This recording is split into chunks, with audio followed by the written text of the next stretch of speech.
Howdy, hi, and hello, everyone. Welcome back to Noah's Nest, Creatures and Cantrips, fantasy interview.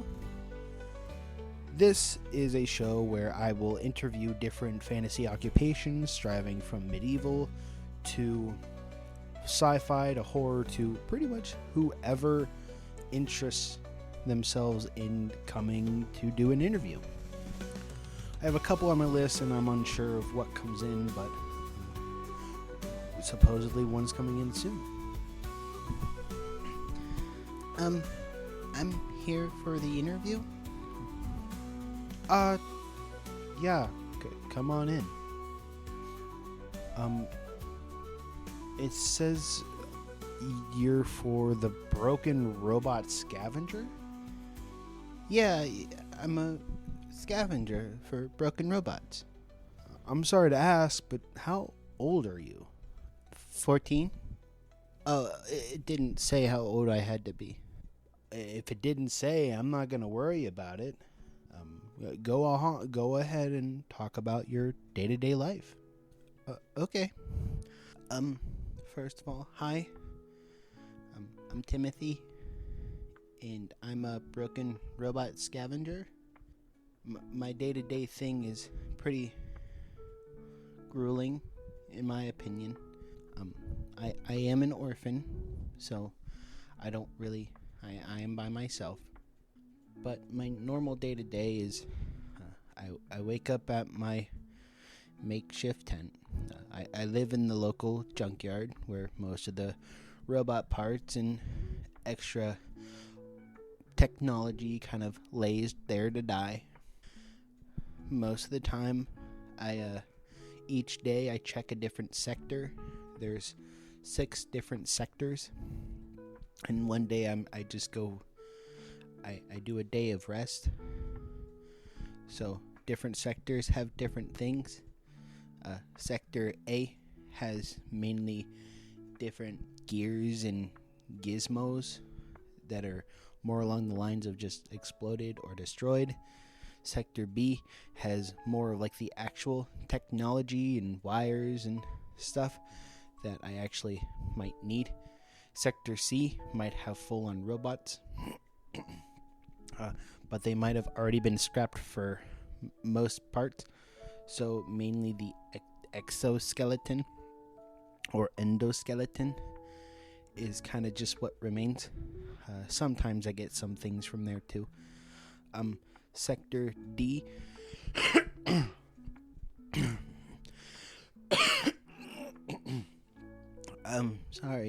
Sector D mainly has like the different weapon modifications for most robots, or the different like, unuseful parts if you don't want to try and fight and kill things. Then Sector E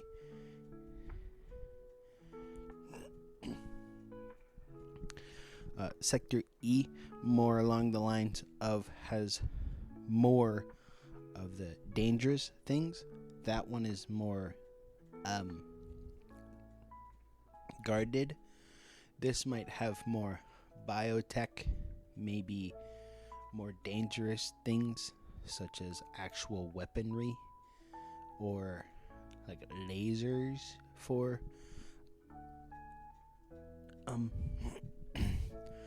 eyes or hands, or like buzz saws for stuff. And then A, B, C, D, E. Sector F has more of just the basic garbage, because it is just a normal junkyard.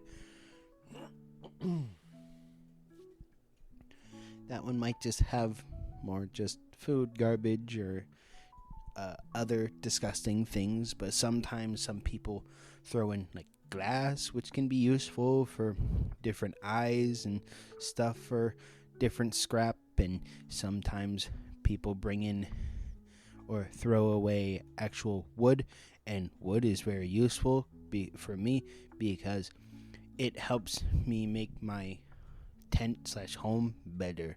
So that's normal day to day is I go to one of those sectors for most of the day.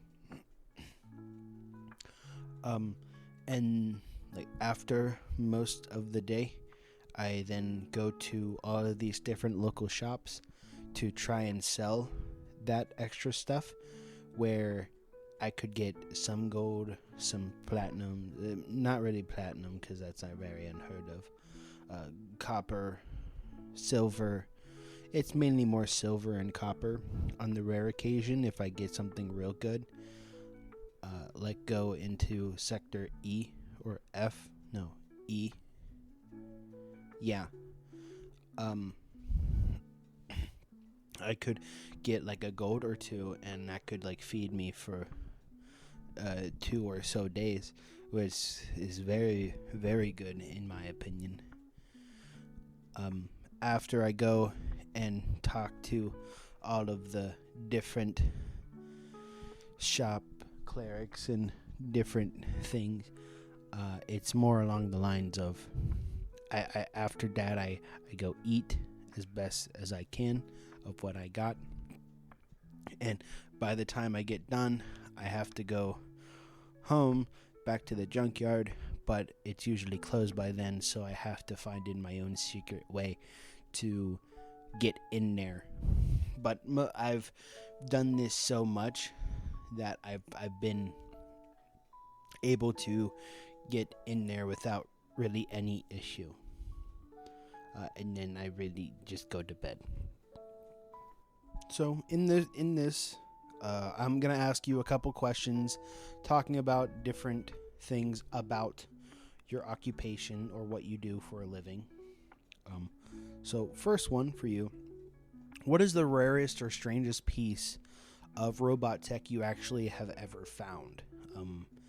And I don't want to get too dark already, but if you have found it, has it ever tried to kill you?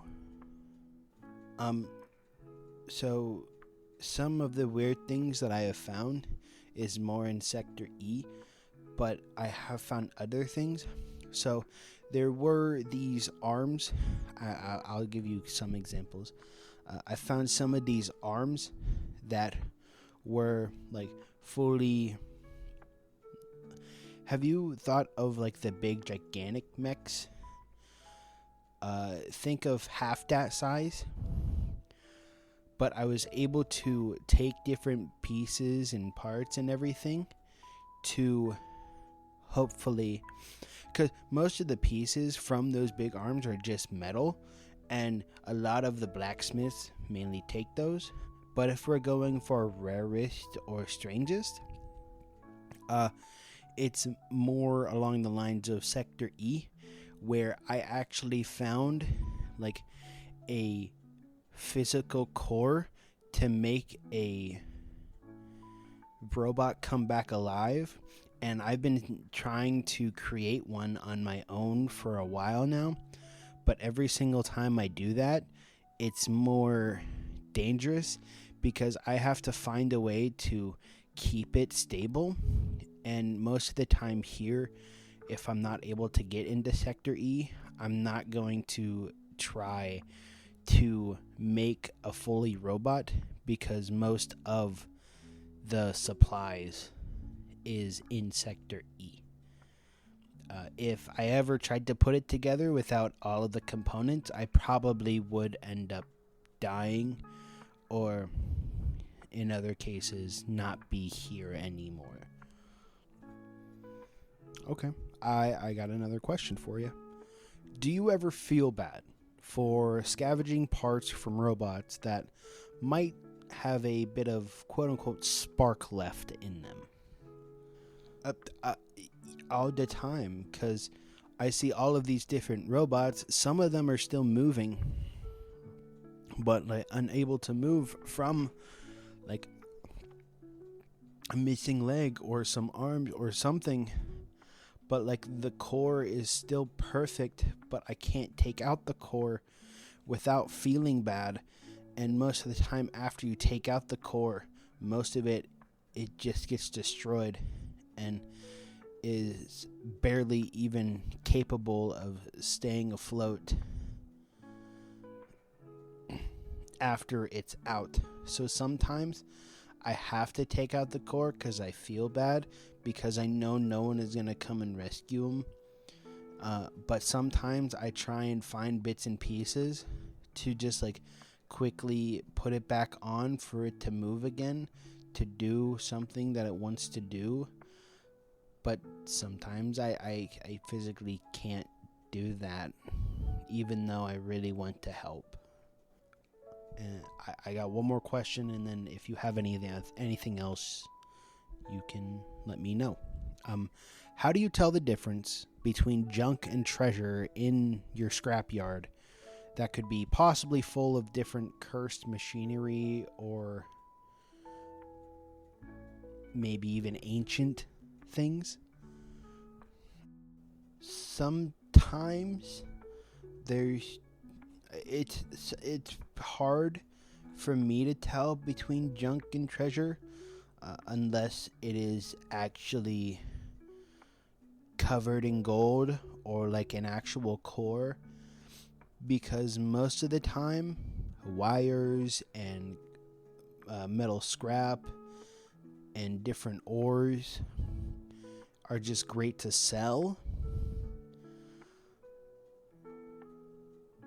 but it's not unless I actually find stuff that's gold. Like I found a golden chalice before, and it was like worth something, and I was able to sell it, and I was able to do stuff like eat for a while and upgrade my home.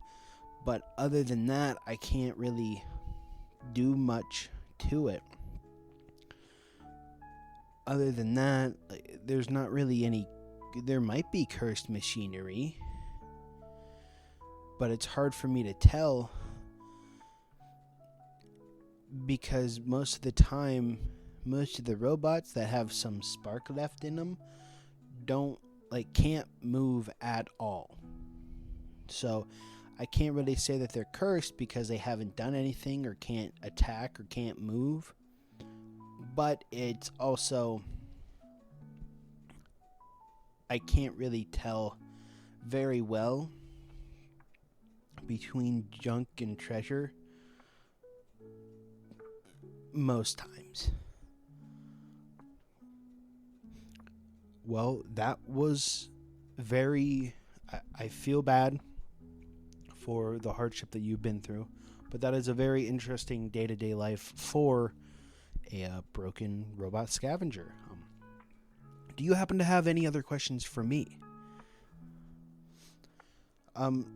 So whenever you do these things, how badly do you need to use the bathroom whenever they're trying to talk about their day-to-day life? Oh my god. Why do you have you needed to use the bathroom this whole time? Who is this kid? Is he an actual robot scavenger? I'm supposed to be professional about this, but I'm not getting stuff. You're good to go, kid. Just no, I don't need to take a shit when you're trying to talk about your day-to-day life. Thank you. Thank you for doing the interview. It was just a question. I'm not trying to delve into I need to use the bathroom, but I also don't want to didn't want to interrupt you if I had to use the bathroom.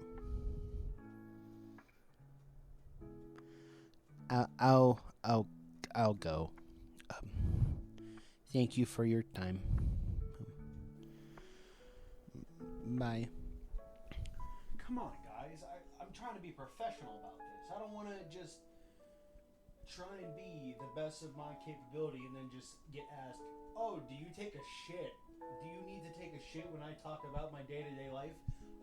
What kind of professionalism? What the hell, man? Whatever.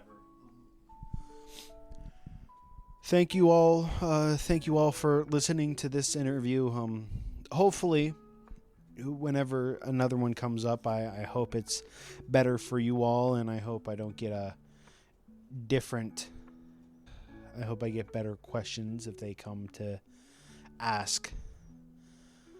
But anyway, thank you all for listening. If you want to hear this or anything else, check us out anywhere, anything, or, oh my god, that last question threw me through a goddamn loop. Anyway, thank you for listening. If you like this and want to hear more, check out everything else we've done in the past. Different interviews, different how-to plays, and one-shots, and everything else. We have social media that I'm trying to get better at. TikTok, Instagram, Facebook, YouTube, Twitter, all that other stuff. At Creatures and Cantrips or at Creature Cantrip. And let us know in the comments. Pretty much anywhere from YouTube, Instagram, Facebook, wherever. Let us know who you want us to interview, and even if you like these. But anyway, thank you all for listening. Last thing I'll say is see you, love you, miss you. Goodbye, guys.